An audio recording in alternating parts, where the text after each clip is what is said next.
وقل رب زدني علما. Ensuite, le quatrième point bénéfique, c'est très important de le savoir ça, le quatrième point bénéfique, c'est que l'intention sincère, elle te fait gagner des hasanats, même si l'acte, tu ne l'as pas fait. Simplement avec l'intention de faire la chose, mais tu as été incapable de le faire. Soit tu es tombé malade, soit tu as oublié, soit tu as eu un empêchement, mais tu as eu l'intention de le faire, bah on t'écrira la récompense comme si tu l'avais fait. Et ça, il n'y a que l'intention aussi qui peut te l'apporter. D'où l'importance d'avoir une bonne nière. Même là que tu ne l'as pas fait, mais tu avais l'intention sincère de le faire, Allah il va t'en récompenser. Écoutez-moi ce hadith-là, s'il vous plaît. Dans Tirmidhi, numéro 2325. Écoutez bien, le prophète sallallahu alayhi wa sallam, il a dit Mathalu hadhihi al-umma, l'exemple de cette nation, kamathali arba'ati nafar. C'est l'exemple de 4 types de personnes. L'exemple de cette communauté, c'est l'exemple de 4 types de personnes. Et moi, comme vous, on rentre dans un des 4. Donc maintenant, c'est à toi de voir dans lequel des 4 tu fais partie. Vous êtes prêts? Okay. Le premier, le prophète sallallahu alayhi wa sallam, il a dit le premier, rajulun atahu Allahu malan wa ilma. Le premier, c'est un homme, Allah il lui a donné de la science, il lui a donné de l'argent. Il possède de la connaissance religieuse et il possède de l'argent. Il est riche, et en même temps, c'est un savant. Lui, c'est le premier. Et lui, c'est le meilleur. Il a dit le premier, c'est une personne dont Allah il lui a donné de la richesse et il lui a donné de la science.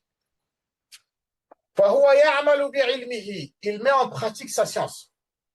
Ce qu'il a appris, ça se reflète dans son comportement.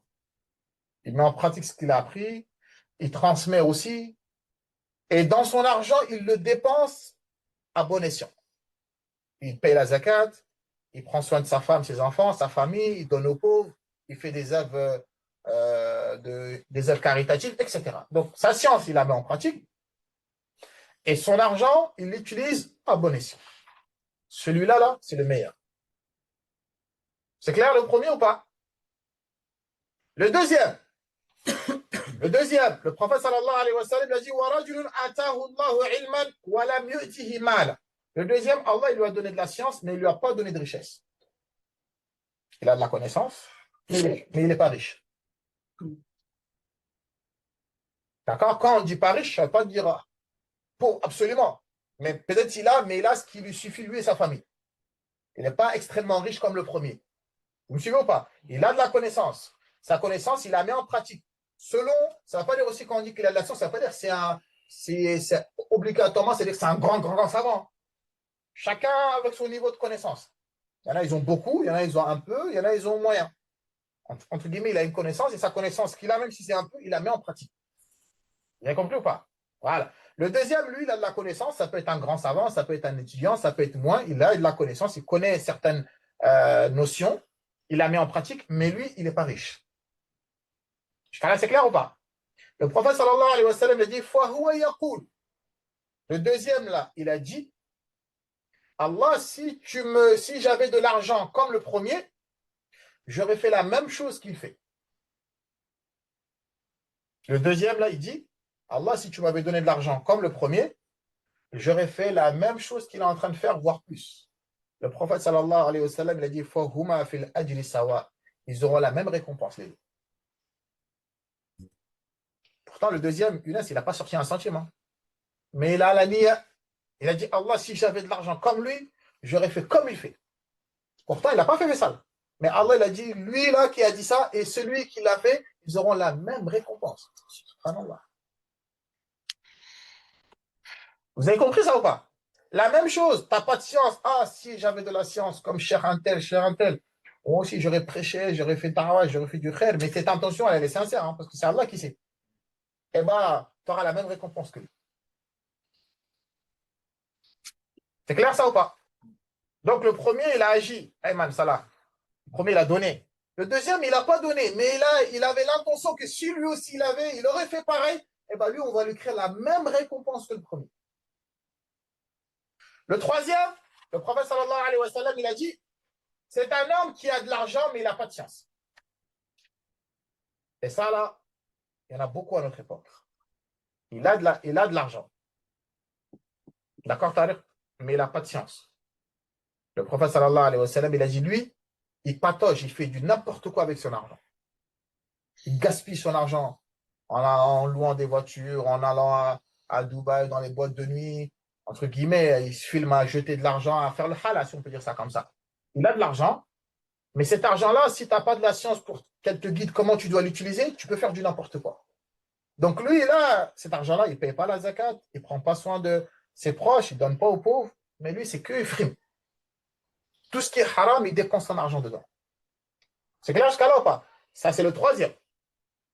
Le quatrième, c'est Allah, il ne lui a pas donné d'argent ni de science. Lui, il n'a pas d'argent, il n'a pas de science.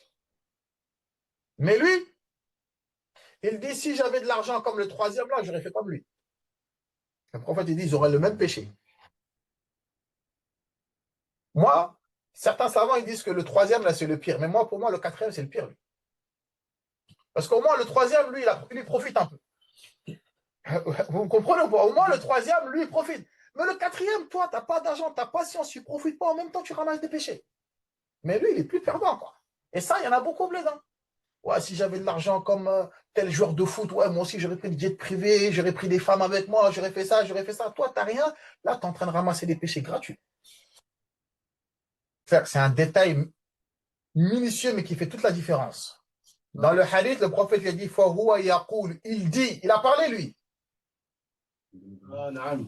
Parler, c'est un acte ou c'est pas un acte? S'il l'avait gardé dans sa tête, vous, ça nous arrive des fois, tu as des mauvaises pensées qui te traversent la tête. Ouais, j'ai envie de le claquer, j'ai envie de le tuer, ça traverse notre esprit à chaque fois, n'est-ce pas? Ça, ces choses-là, les mauvaises pensées qui traversent ton esprit, Allah, il ne t'écrit pas de péché. Tant que tu n'as pas parlé, tant que tu n'as pas pratiqué. Ça, oui. Ça, le prophète, Allah, il nous l'a accordé à sa communauté. Mais avant, le peuple de Bani Israël, tout ce que tu penses en mal, on t'écrit un péché. Même si tu n'as pas parlé, même si tu ne l'as pas pratiqué. Mais Allah, le prophète, il a dit qu'Allah, il a pardonné à sa communauté ça. Toute chose qui te tracasse, là, qui parle dans ta tête, ou Shaitan, il te parle, ou des mauvaises pensées, tant que tu ne l'as pas dit, tant que tu ne l'as pas pratiqué, Allah, Azza wa Jal, il ne t'en écrit pas. Mais lui, Younes, il a parlé, il a dit, si j'avais, il n'a pas gardé dans sa tête, il a parlé dans sa tête, si j'avais l'argent comme un tel, j'aurais fait comme lui. Donc lui, son intention qu'il a dans le cœur, il l'a prononcé par la bouche, et pour ça, il aura le péché. Mais si c'était tu, il n'avait rien dit, ça a tracassé dans ta tête, là, il n'aurait pas de péché. Donc le fait qu'il ait parlé, il avait, ouais, si j'aurais ça, si j'aurais fait ça à un tel, j'aurais fait ça. Si je le vois, je vais l'insulter. Un tel, il se peut que tu ne l'as pas vu. Mais maintenant, on va t'écrire le péché de l'insulte. Faites attention. Hein. Faites attention. Un tel, si je le vois, je vais lui faire ça. Je vais lui faire ça. Tu lui dis, malgré qu'un tel, peut-être, tu ne vas jamais le voir dans ta vie. Bah, toi, les anges, ils vont t'écrire le péché. Faites attention. Faites attention. Maintenant, le fait d'avoir une bonne intention, ça, tu le dis ou tu ne le dis pas, on va te récompenser. Simplement ce que tu as dans le cœur. Le fait d'avoir une bonne intention, mais même si tu ne le prononces pas, on t'écrira la récompense quand même. Mais si c'est un péché, si tu ne le dis pas, bah, si tu ne le dis pas, tu n'auras pas le péché.